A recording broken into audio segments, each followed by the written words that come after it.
Isang mapagpalang araw sa ating lahat. Ako ang inyong lingkod, Elijah Bonjan Valdez, at welcome sa ating daily devotions.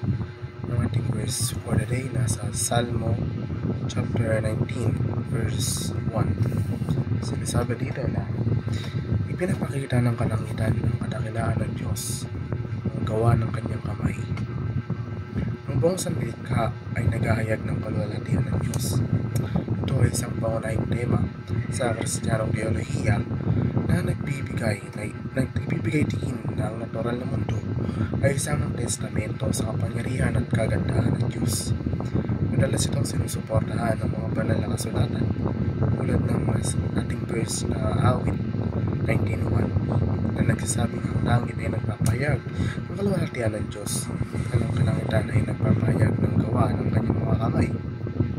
Ang buong sangnilikha bilang ating sanktuaryo ay nagpapahiwatig na ang buong natural na mundo ay sagrado at isang lugar ng pagsamba kung saan ang isang tao ay makakatagpo ng kaaliwan, inspirasyon at isang koneksyon sa banal. Ito ay nagpapahiwatig ng pagbabago mula sa pagtingin sa paglikha lamang bilang isang mapagkukunan upang mapagsasamantalahan tungo sa pagtingin dito bilang isang lugar ng pagpipitagan at isang pagmumuni-muni ng presensya ng Diyos at isang pagmumuni-muni ng presensya at kahangahangang kahulugan ng Diyos, natural na mundo at lahat ng salibot dito. Itinatampok nito ang kagandahan, pagiging komplikado at napakalaking sukat ng paglikha na nag-uudyok ng mga damdamin ng pagpipitagan at paghanga.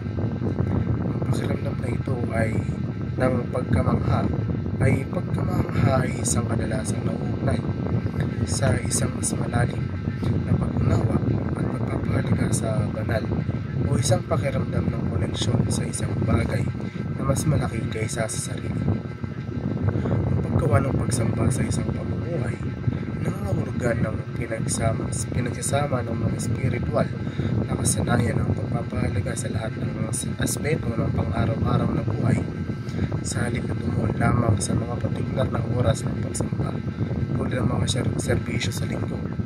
Kabilang dito ang pagninilay-nilay na iyong mga aksyon, isip at intensyon at pag-alalay ng mga ito bilang isang sakripisyo sa Diyos. Ang pagtingin sa paglikha bilang isang lugar ng pagsamba ay nangangahulugan ng pagkilala sa buong natural na mundo, mula sa pinakamaliit na mikroorganismo hanggang sa pinakamalaking bituin, bilang isang pagpapakita ng kaluwalhatian ng Diyos at isang pinagmumulan ng kababalaghan na nagbibigay inspirasyon sa pagpipitagan.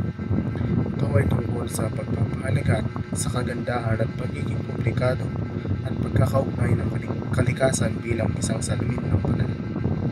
Pagiging isip bata sa mundo ng kababalaghan ng Diyos ay nangangahulugang maranasan ng buhay may parang bata na pananampalataya, pagtitiwala at pakiramdam ng pagkamangha at pagkamabusisa.